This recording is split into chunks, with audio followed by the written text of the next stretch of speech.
Thank you for coming this afternoon. Obviously, with the governor's announcement this morning, we thought we should have a short presser to let the businesses know exactly what the rules are and what the governor said and so forth. So about approximately 10 o'clock this morning, the Department of Homeland Security Director Jackie Bray had a call with, at least I know, upstate county leaders in reference to the governor's message. And basically, as of Monday, December 13th, all indoor public places will require patrons and employees to wear masks. So if you're going to a restaurant, if you're going to a retail store, the state's going to require you to wear a mask. Pretty simple, to be honest with you. Businesses and venues that impose a vaccine mandate would not be required. And I don't know if we have any around here, but so if you go to a certain restaurant or store that says you have to be vaccinated, to shop here or to eat here, then this won't. The mask mandate doesn't apply. And I'm not sure if we have any here in Chemung County, but that's how it was described to us. Obviously, the big question is about enforcement, and while we were advised that enforcement aspect was the responsibility of the local health department, there was some pushback from county officials that were on the call as, you know what, we just don't have the resources to do it. We continue with contact tracing, we continue with testing, we continue with vaccinations, so, I mean, the staff is spread thin, so the question back to the state was exactly how are we going to enforce, who's going to enforce, and of course, they kicked back, why don't we have the state police do it? The state said no, it's the local health department's responsibility. So we're thinking we're going to get some more information on that later this afternoon, we were advised. So we'll see where that goes. The state said they'd reevaluate the mask mandate on about January 15th. I think the reason for that is they're hoping the surge or the spike from the Christmas and New Year season will be over.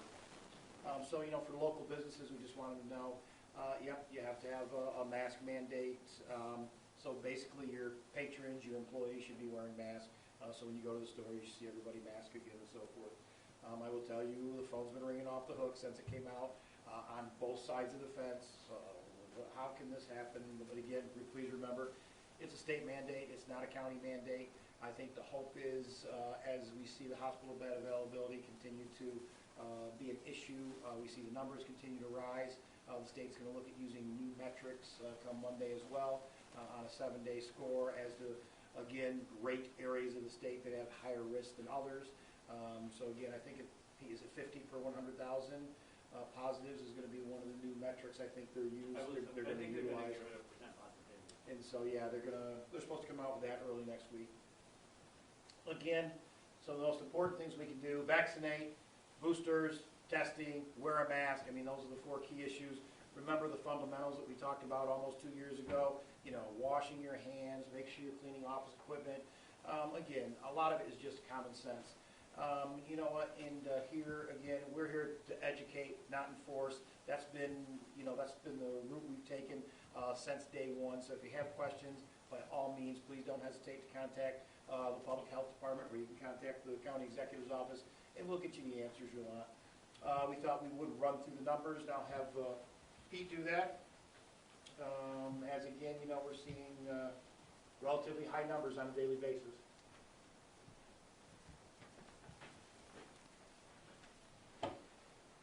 Thanks, Chris. Good afternoon.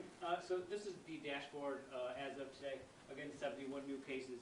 If we just kind of go back over the last week, we're averaging between 70 and 80 cases a day. That's a lot. We have 10 people every day, even on Saturday, doing case investigations. It's a big lift. We are able to share some of those with the state VCC, Virtual Contact Center, to kind of help us out, but it's a heavy lift, and this has been going on for an extended period of time. We were lucky enough to be able to give some of the team members a long weekend around Thanksgiving, but as you can imagine, when you come back and you have all those cases that are still there, those still need to be done. So with the upcoming holidays, we do have a lot of concern that this holiday surge is going to be, a lot. We acknowledge that when we have people who are on isolation quarantine, they need their paperwork. We completely understand. But bear in mind, again, we are always the last ones to know. By the time the test is run, sent to e-clairs, and then comes back to us, it's 24, 40, 36 hours sometimes.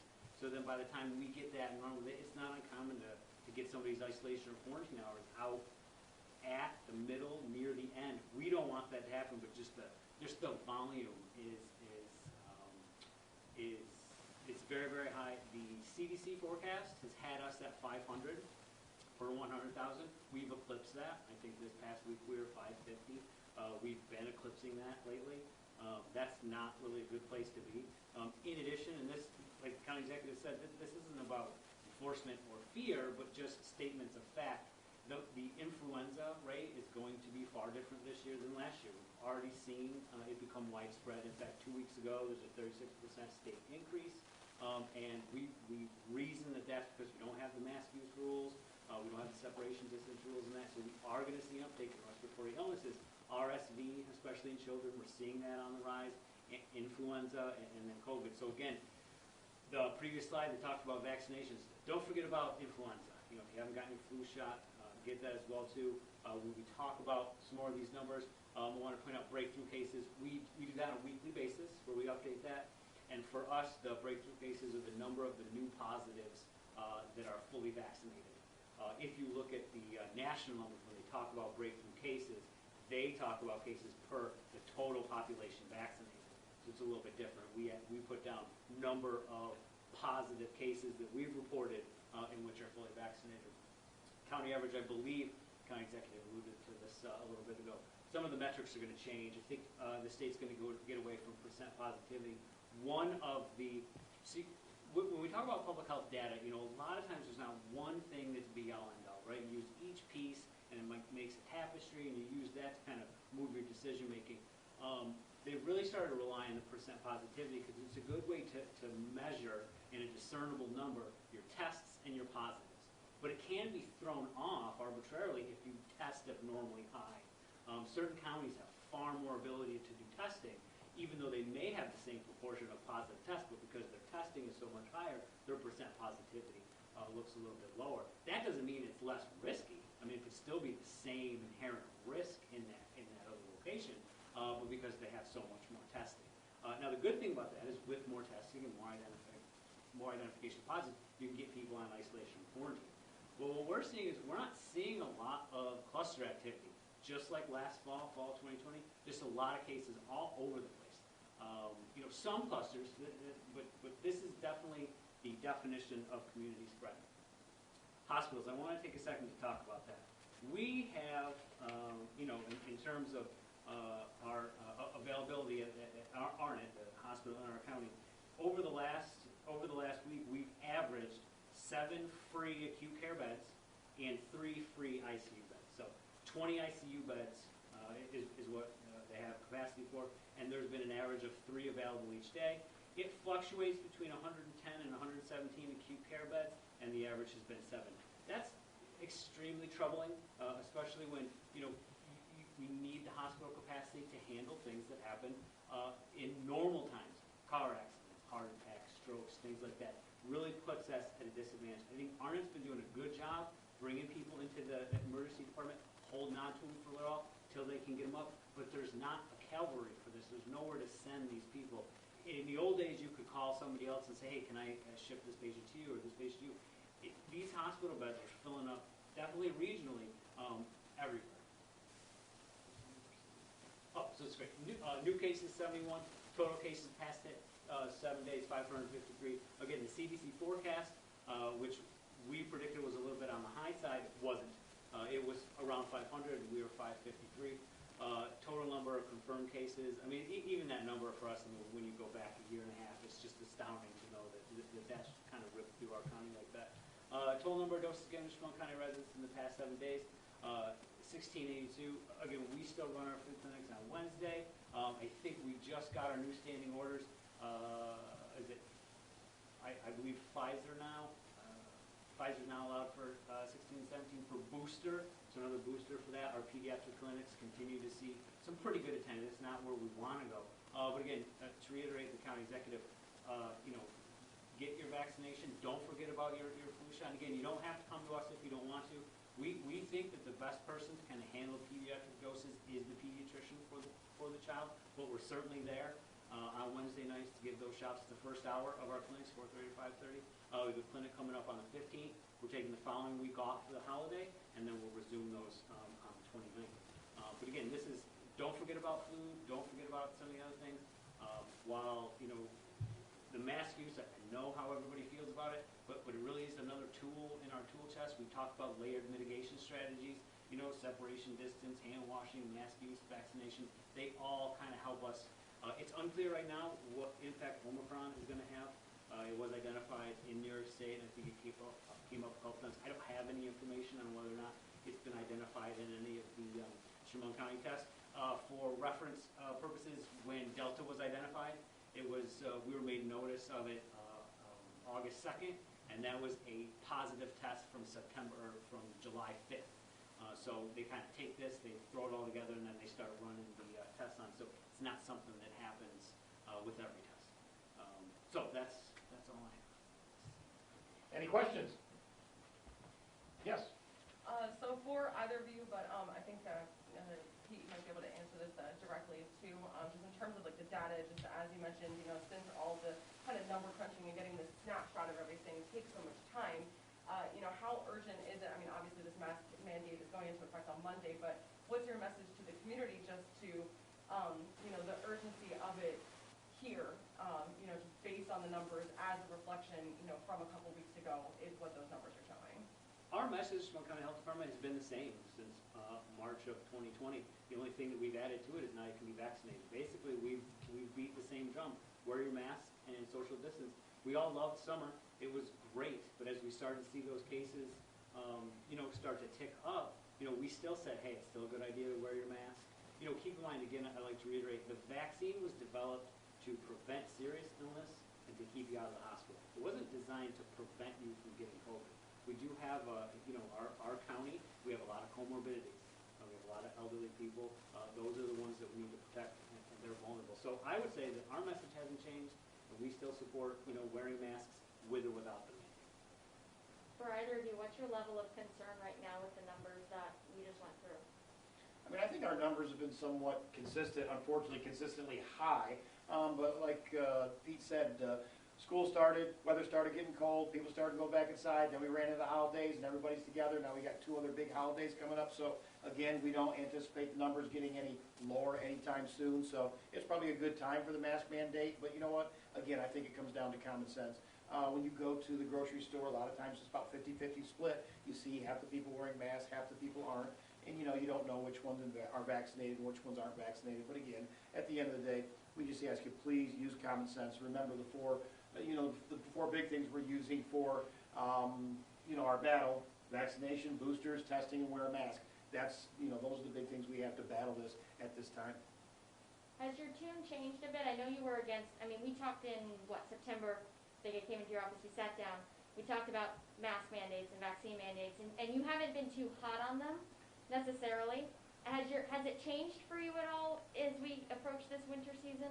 I mean, certainly, well, first of all, if this had been left up to the county, no, we wouldn't be in a mask mandate right now. This is up to the state. The only county I'm aware of was Erie County that initiated a mask mandate, and then New York City, you know, had a mask mandate, and they have the restaurant and stores issues and so forth. So, I mean, I got to be honest with you, we've been, unfortunately, the bed capacity that Pete talked about earlier, we've been going through that for almost 60 days now.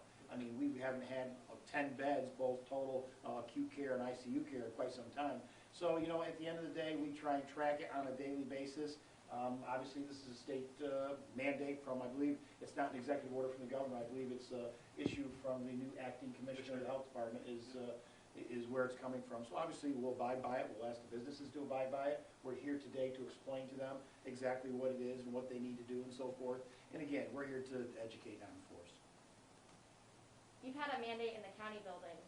What's I guess the difference for you? I believe you've had a masking. Certainly, we protocol. still have it going on in the county buildings. That's, you know what, we have critical employees, we provide services to the public, and we need to make sure that we can keep the employees as healthy as possible. And a lot of the employees deal with the public on a daily basis, such as the Department of Social Services. We have a lot of members of the public entering the building. A lot of members of the public enter the building here. And again, we don't ask them their vaccination status, so to wear a mask is just to be safe. So that's been implemented. I think we put it back in place maybe 2 months ago now. So, and we weren't looking at doing away with that anytime soon anyway. But yes, it's been in county buildings. But it's not the same all over upstate New York either. Not all municipal buildings have returned to government buildings having a mask. So it depends on where you are. And unfortunately, I think it's become very politicized. It is what it is. If you look in Democratic counties, you see mask wearing is more prevalent, I think. and enforcement is more prevalent as far as Erie County's a perfect example, and plus the governor's from Erie County. But you know, there are a lot of, if you look upstate and towards the Hudson Valley and up in the North Country, there seems to be more resistance towards mask wearing than in other parts of the state. So it's unfortunate that it's become politicized because we're not going to solve this issue like that. I think we need to use science and just make sure that these things we're talking about are actually working. Because already the question is there going to be a fourth booster down the road? And if that's the case, I think that's where people really start to lose their confidence and say, okay, how many boosters do I have to get? This is getting ridiculous. So, I mean, everybody's tracking it and everybody's watching it. You said if it was up to the county, we would have a mask mandate everywhere like we will have on Monday. For you, what's the difference then for a county building versus Walmart? Why have it here but not at Walmart, I guess, in your opinion? You know, I mean, Walmart's independently owned. If the owners of Walmart said, you know what, we want everybody wearing a mask, that's up to them. I didn't say you couldn't wear a mask. When I go to Walmart, I put my mask on. Like we talked about, it's common sense. If you feel that, you know what, you're inside, it's not good air circulation, it's a good chance of maybe contracting the virus, then certainly wear your mask. But you know what, for me to tell Walmart that your customers have to wear a mask, I really don't feel that's my position at this point. The state has gone ahead and made the rule, so that's what the rule is. Jumping off, you had mentioned a couple times that, you know, the goal here for this, you know, press conference and then for the county is to inform the business owners, inform the businesses and other practices, but not to enforce. But according to the governor's order, it says that local health departments are being asked to enforce these requirements. And so obviously there's a challenge of just the, you know, number of people that the county has at its disposal to be able to enforce that. But I recall early on in the pandemic that there was the kind of complaint, the anonymous complaint tip as far as, you know, non-compliance, just out of concern for, you know, obviously public safety, and just, you know, given the numbers of the hospitalizations and stuff, like, how does the county plan to enforce it? We don't have the resources to enforce it at this time. I mean, look, we're, just like I said, from the testing, from the vaccinations, from the contract tracing that we're responsible for, we simply do not have those resources. I hope the state provides them, or, you know, they can provide the staffing. Will you ask the state to provide them? Pardon me? Will you ask the state to provide them? The state was asked to provide them this morning on the call.